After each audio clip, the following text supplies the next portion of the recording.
আরে মুসলমান ছেলেরা বাবা তরুণেরা আমার নবী পাকের দিবানারা আমার রাসূলুল্লাহ সেরা শুয়ে না যে রেখে দেব আল্লাহ পাককে ইজ্জত দেবে দুনিয়ার কোনো মানুষ তাকে বেইজ্জতি করতে পারবে না গো আল্লাহ যাকে বেইজ্জতি করবে দুনিয়ার কোনো মানুষ তাকে ইজ্জত দিতে পারবে না গো এ যুবকেরা বাবা তরুণেরা আল্লাহ পাক এই কোরআন শরীফের ভিতরে জানিয়ে দিয়েছে কত ইজ্জুমান আর এই চ্যানেলগুলোকে প্রত্যেকে সাবস্ক্রাইব করবেন।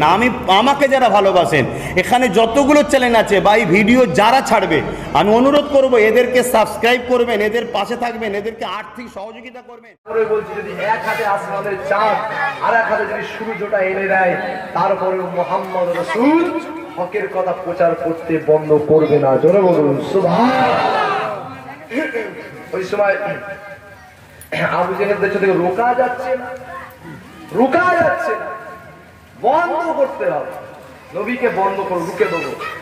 একদিনে ইয়ামেন দেশের বাদশা হাবিব আসছে কাবা শরীফে। আবু জেহেল চিন্তা করলো মুহাম্মদ সাল্লাল্লাহু আলাইহি ওয়াসাল্লামকে ছোট করব, খাটো করব, এমন করব সমাজ সামনে ছোট করব, খাটো করব, মান সম্মানে ফেলে দেবো, বেউজ্জতি করব। ভাই পারবে? জি না। কথা বলেন।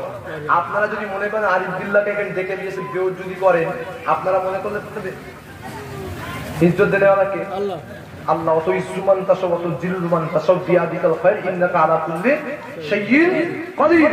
ইজ্জত দিওয়ার মালিক কে? আল্লাহ। বেউজ্জতি মালিক কে? আল্লাহ। আপনারা যদি সবাই মিলে চেষ্টা করেন বেউজ্জতি করবেন, পারবেন না, আল্লাহ যদি ইজ্জত দেয়। আর আপনারা সবাই যদি মিলে আমার ইজ্জত রাখার চেষ্টা করেন তবু পারবেন না, আল্লাহ যদি না দেয়। কারণ ওয়া আলা কুল্লি শাইইন কাদির, সর্বজিনিস সর্বশক্তিমানকে আল্লাহ পাক। নবী পাককে আবু জেহেল চিন্তা করছে ইসলাম প্রচার তো আটকাতে পারছি না চতুর্দিক থেকে, ইয়ামেন দেশের বাদশা হাবিবের সঙ্গে আজকে বিয়াদবি করবে। ইয়ামেন দেশের বাদশা হাবিব আসবে, আবু জেহেল সব লোক লস্কর সব ঠিক করে দিয়ে যায়, তোরা সব উত্তর দিকে চলে যা, তোরা পূর্ব দিকে চলে যা, তোরা ওই পাহাড়ের দিকে চলে যা, তোরা পশ্চিম দিকে চলে যা, তোরা ওই দিকে চলে যা। কেন ইয়ামেন দেশের বাদশা হাবিব আসছে। ওই যেন বাদশা হাবিব কোন রকমে আমার পাগল ভাবি যা সিরুন মুবিন মাজনুন, যারা বলে নাউজুবিল্লাহ মিন জালে, আবু জেহেল বলতো। আবু জেহেলের নাম কি ছিল জানেন? আপনারা কি জানেন আবু জেহেল? শুনবেন, ওর নাম ছিল আবুল হাকাম, মানে জ্ঞানের ভান্ডার। কিন্তু নামটা আবু জাহেল হলো কি করে?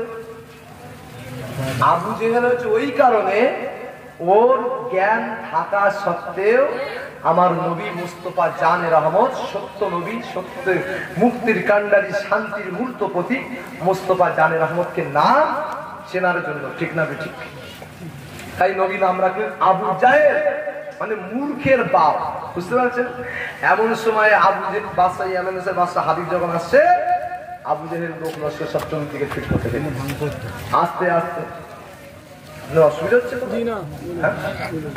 এমন সময় আবু জেহেল আস্তে আস্তে যখন ইয়ামেন দেশের বাদশা হাবিব এসে গেছে, ওর লোক লস্কর বলে শোনেন, ইয়ামেন দেশের বাদশা ওই যে কাবা শরীফের যে লোকটা বসে আছে ওই শিল মুবিন, ওই পাগল মজনুন লোকটার কাছে আপনি যাবেন না।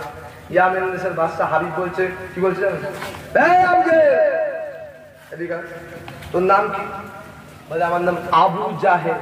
বলে আবু মানে কি রে? আবু মানে বাপ, জাহেল মানে মূর্খ। এই মূর্খের বাপ, তুই তো মূর্খ, তোর কথা আমি শুনবো কেন? তোর কথা শুনবো কেন? তোর নাম তো আবু জাহেল, মূর্খের বাপ। আমার জ্ঞান বিবেক বুদ্ধি দিয়ে আমি বিচার করবো কার কাছে যাবো আর না যাবো। আল্লাহ কার ইশারায় হচ্ছে এগুলো? কথা বলে কার ইশারায় হচ্ছে? আল্লাহর ইশারা। ইজ্জত কে দিচ্ছে? আল্লাহ পাক দিচ্ছে। আবু জেহেলের কথা শুনলো না। আবু জেহেল ডাল গলানো যাচ্ছে না, তো কি ব্যাপার? আবু জেহেল চিন্তা করছে ইয়ামেন দেশের এবার আমার আল্লাহ আমার হাবিবকে কেমন ইজ্জত দিচ্ছে দেখেন। আসছে আবু জেহেল, ইয়ামেন দেশের বাদশা হাবিবকে কিছু করতে পারে। আরে মুসলমান ছেলেরা বাবা তরুণেরা আমার নবী পাকের দিবানারা আমার রাসূলুল্লাহ সেরা শুয়ে না যে রেখে দেব আল্লাহ পাককে ইজ্জত দেবে দুনিয়ার কোনো মানুষ তাকে বেইজ্জতি করতে পারবে না গো। আল্লাহ যাকে বেইজ্জতি করবে দুনিয়ার কোনো মানুষ তোমাকে ইজ্জত দিতে পারবে না গো। এ যুবকেরা, মারা তরুণেরা, আল্লাহ পাক এই কোরআন শরীফের ভিতরে জানিয়ে দিয়েছে, অত ইজ্জুমান